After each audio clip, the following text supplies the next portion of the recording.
안녕하십니까.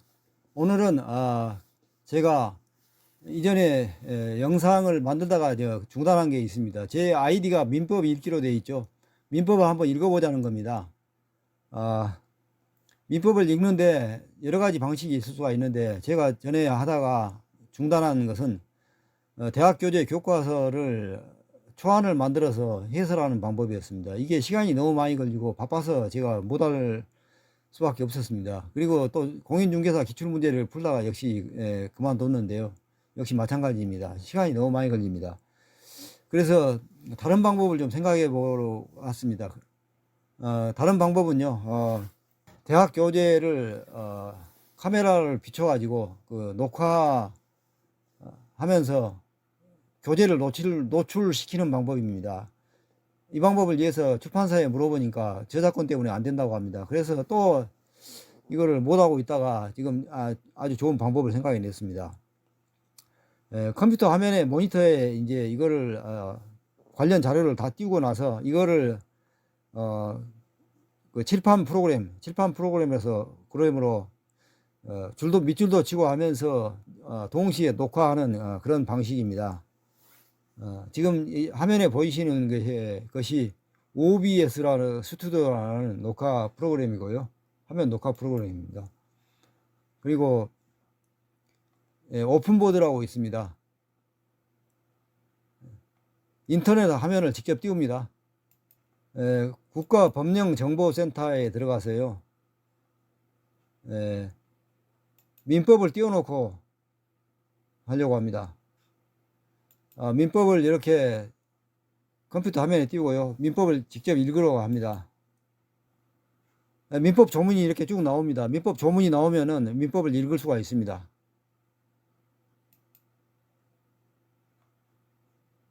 왜 민법을 읽냐고요? 우리가 일상생활을 하는데 거의 모든 분야에 관해서 알고 보면은 민법이 다 뒤에서 그 규제를 하고 있습니다. 민법을 알게 되면은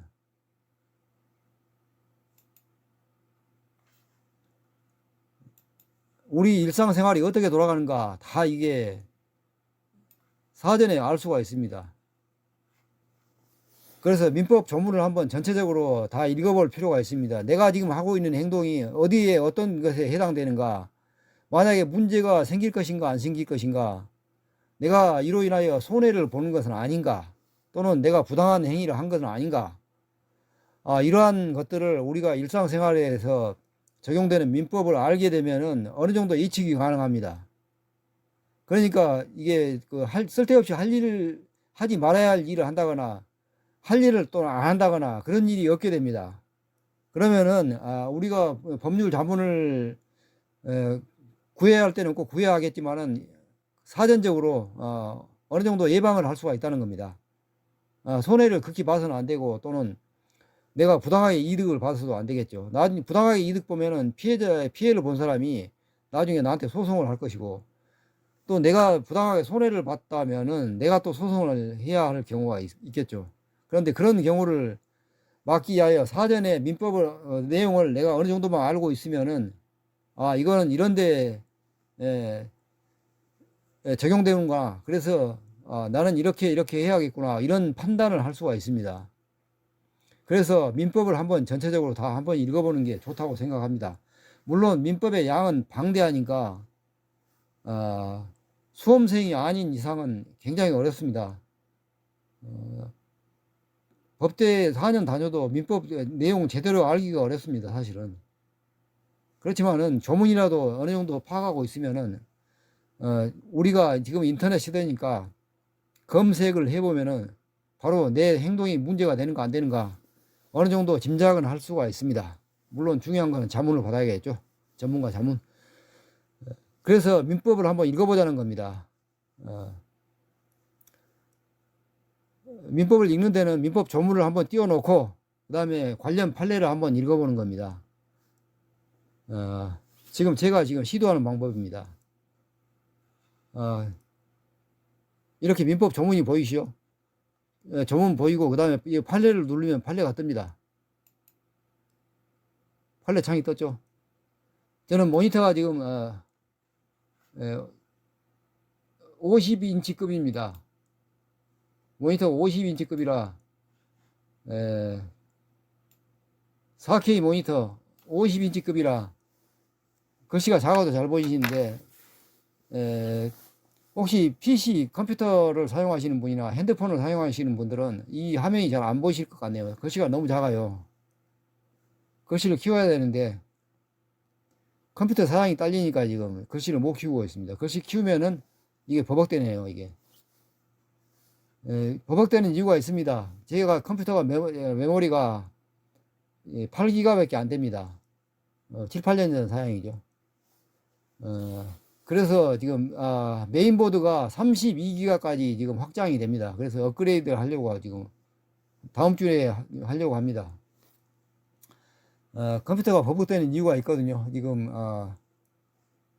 이 OBS 이 컴퓨터 그 모니터 녹화 영상 프로그램하고 파이어폭스 이게 인터넷 브라우저 인터넷 화면이고요. 그 다음에 칠판 프로그램을 사용 중입니다. 오픈보드라고요. 이거 칠판처럼 사용할 수가 있습니다. 이 세 가지를 사용해서 지금 컴퓨터 화면이 좀 버벅됩니다. 용량이 부족하죠. 그러면 바로 들어가겠습니다. 기농기촌 하다 보니까 맹지 문제가 굉장히 많이 발생합니다. 새마을 운동할 때 형님 동생 하면서 땅 양보해 가지고 길러졌는데 외지인이 와가지고 자기 땅 내 땅 찾겠다 해가지고 현재는 통행하고 있는 길을 막 막아버리고 막 그럽니다. 내 땅이라고 해서. 그래서 맹지가 많이 생기고 있고 또 실제로도 맹지가 길이 없는 맹지들이 있어서 토지가 거래가 안 되는 경우가 있습니다. 주택도 거래가 안 되는 경우가 있고요. 맹지는 뭐 세 가지 경우가 있습니다. 먼저 농지가 있죠. 대표적인 게. 그 다음에 돼지가 있고 그 다음에 임야가 있습니다. 이 세 가지 다 맹지, 그러니까 현황상 도로가 있다고 할지라도 그게 지적도상으로 도로가 아니고 그냥 새마을 운동하면서 이렇게 만든 도로라면은 이게 맹지가 됩니다. 이런 맹지일 경우에는 문제가 많죠. 주택인데 출입을 못하게 막는다거나, 농지인데 농기계가 못 들어가게 막아버린다거나, 임야에 산소가 있는데 산소에다가 공사를 좀 하려고 했더니 포크레인이 못 들어가게 막아버린다거나, 이런 등등 여러 가지가 있습니다. 그래서 이러한 맹지일 경우에 맹지를 탈출할 수 있는 방법이 있습니다. 맹지 탈출. 그게 민법 제219조, 제220조입니다. 이거를 제가 먼저 하는 이유가, 실험적으로 한번 영상을 만들어 보기 위해서 합니다. 반응을 보기 위해서요. 예. 그러면은 219조 읽어보시죠. 예. 219조 주의토지 통행권. 어느 토지와 공로 사이에 토지 용도에 필요한 통로가 없는 경우 그림을 한번 그려보죠. 맹지란 말을 처음 들어보신 분도 아마 계실 것 같네.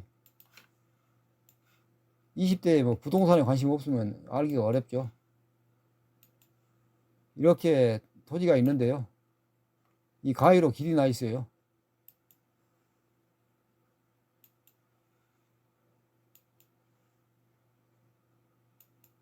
이렇게 길이 나 있다고 가정하죠. 예. 이게 공로, 도로입니다. 그리고 도로 이제 접해서 이렇게 토지가 있어요.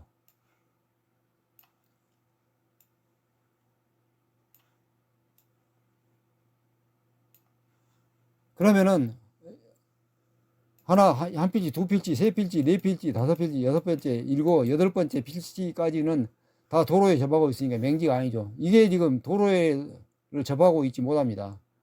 그러면 이게 맹지가 되겠죠. 그러면은 이 맹지는 일이 나가든지 일이 다니든지 아니면은 뭐 일이 다니든지 어느 하나로 다녀야죠.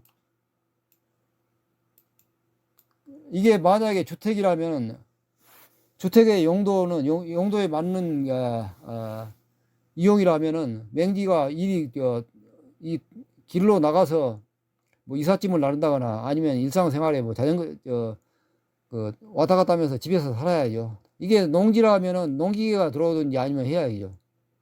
이게 뭐 산이면은 산나무를 재배하는데 뭐 거기다가 산나물 재배사 하나 지으려고 하는데, 맹지면은 일이 뭐 포크레인 같은 것도 하나 들어오면 좋겠죠.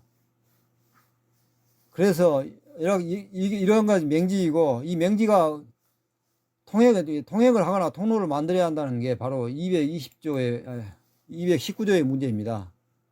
어느 토지, 그러니까 맹지와 공로 사이에 그 토지의 용도에 필요한 통로가 없는 경우, 그 토지 소유자는 주위의 토지를, 여기서 주위의 토지가 있죠.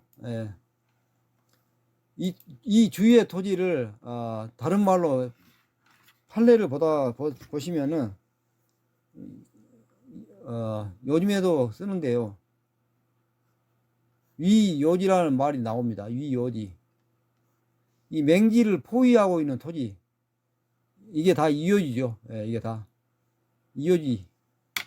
그러니까 맹지와 이요지 두 가지가 구분이 있죠. 주위의 토지가 바로 이요지죠. 주위의 토지를 통행 또는 통로로 하지 아니하면 공로에 출입할 수 없거나 과다한 비용을 요하는 때에는 그 주위의 토지 유효지를 통행할 수 있고, 필요한 경우에 통로를 개설할 수 있다. 그러니까 그냥 지나갈 수도 있고, 필요한 경우에 통로를 개설할 수 있다. 그러나 이로 인한 손해가 가장 적은 장소와 방법을 선택해야 된다. 당연하죠. 남의 땅을 통행하거나 통로를 내는데 손해가 가장 적은 장소와 방법을 택해야 된다. 방법이란 말